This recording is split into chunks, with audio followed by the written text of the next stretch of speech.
Hello friends, मैं doctor Amit Shri Balaji nursing home से।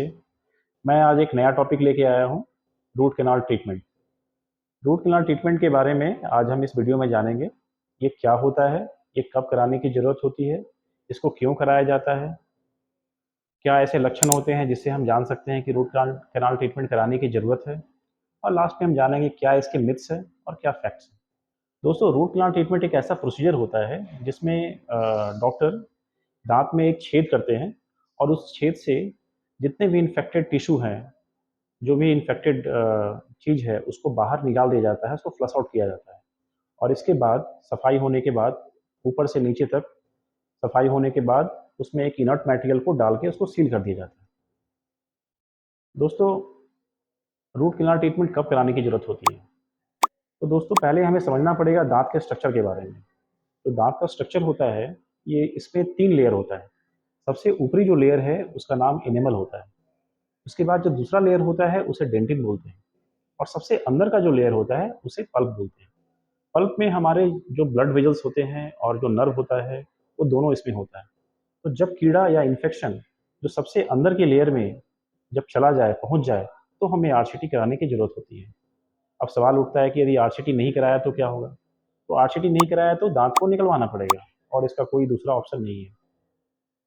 तो दोस्तों, अब जानेंगे कि क्या ऐसे लक्षण हैं जिससे हम जान सकते हैं कि हमें आरसीटी कराने की जरूरत है। सबसे पहला, हमें दांतों में कंटिन्यूस पेन रहेगा, लगातार दर्द रहेगा। दूसरा, कुछ ठंडा या गर्म खाना या कॉफ़ी कुछ भी पीते हैं, तो हमारे दांतों में सेंसिटिव होगा या दर्द होगा, और ये दर्द 5 से 10 मिनट तक रहेगा।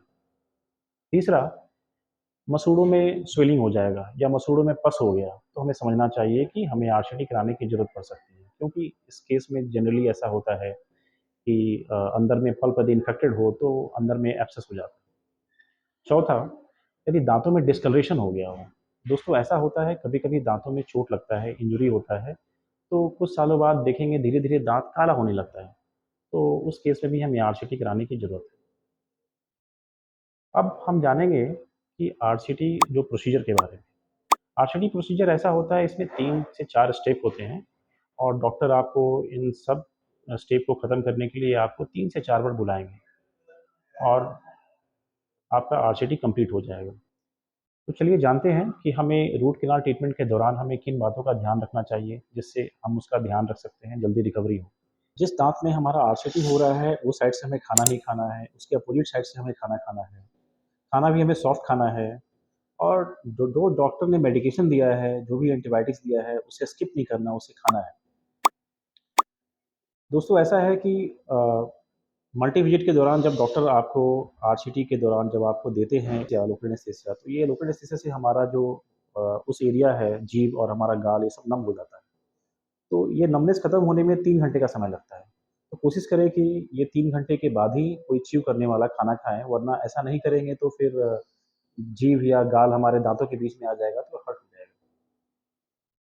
फिर आरसीटी ट्रीटमेंट होने के बाद जब परमानेंट फिलिंग जब दांत पे कर दिया जाए, तभी वो साइड से आप थोड़ा कड़ा खाना खाएं, और आरसीटी जब कंप्लीट हो जाने के बाद आप कैप जरूर लगाएं। ऐसा होता है दोस्तों, बहुत लोग सोचते हैं कि आरसीटी कंप्लीट हो गया तो हमें कैप लगाने की जरूरत नहीं है, पर ऐसा नहीं है। आरसीटी करने के दौरान और आरसीटी करने के बाद हमारा दांत थोड़ा कमजोर हो जाता है, ब्रिटल हो जाता है, जो कि फ्रैक्चर होने के चांसेस हैं आगे चल के, और उससे जो फिलिंग मटेरियल है वो भी बाहर निकल सकता है। तो हम अपना टाइम और मनी क्यों हम अपना बर्बाद करेंगे, इसलिए हमें उसके ऊपर कैप लगवा लेना चाहिए। अब जानेंगे कि रूट कैनाल ट्रीटमेंट के मिथ्स और फैक्ट्स क्या है। पहला मिथ ये है कि लोग सोचते हैं कि रूट कैनाल ट्रीटमेंट बहुत ही पेनफुल है, पर ऐसा नहीं है। आज के एडवांस मॉडर्न वर्ल्ड में बहुत ही एडवांस टेक्नोलॉजी है, और लोकल एनेस्थीसिया के साथ ये किया जाता है, तो दांतों में दर्द नहीं होता है। दूसरा, लोगों को लगता है कि रूट कैनाल ट्रीटमेंट से अच्छा ऑप्शन है दांत को निकलवा लेना, पर ऐसा नहीं है। यदि हम दांत निकलवा लेंगे तो हमें वो वो एरिया खाली हो जाएगा, फिर हमारी च्यूइंग जो है, चबाने वाला पोर्शन, वो कॉम्प्रोमाइज़ हो जाएगा, और बाद में फिर ऐसा हमें लगता है कि हम नया दांत यदि लगवाएँगे, तो हमारा मनी भी ज़्यादा लगेगा और टाइम भी ज़्यादा लगेगा। तो क्यों हम अपने नेचुरल दाँत को निकलवा के हम इतने कॉम्प्लेक्स और एक्सपेंसिव प्रोसेस को हम करें। तीसरा, लोगों को ऐसा लगता है, गलत धारणा ये बना है कि रूट कैनाल ट्रीटमेंट में रूट को निकाल दिया जाता है, पर ऐसा नहीं है। रूट रूट के अंदर जो रूट कैनाल का जो इन्फेक्शन है उसको निकाला जाता है और वो खाली होने जाने के बाद हम वहाँ पे इनर्ट मटेरियल से उसको सील कर देते हैं। चौथा, जब भी किसी को दाँत में दर्द होता है और वो डॉक्टर के पास जाते हैं, तो डॉक्टर उसको मेडिकेशन और रूट कैनाल ट्रीटमेंट कराने की एडवाइस देते हैं। पर कभी-कभी ऐसा होता है कि दवा खाने के बाद जब पेशेंट को आराम हो जाता है, तो वो सोचते हैं कि हमें रूट कैनाल ट्रीटमेंट कराने की ज़रूरत नहीं है, पर ऐसा नहीं। यदि आप नहीं कराएँगे तो आगे चल के वो एब्सेस, सिस्ट और ट्यूमर भी बन सकता है और जो कि आपके लिए बहुत एक्सपेंसिव ट्रीटमेंट हो सकता है और बहुत ही ज़्यादा परेशानी हो सकता है।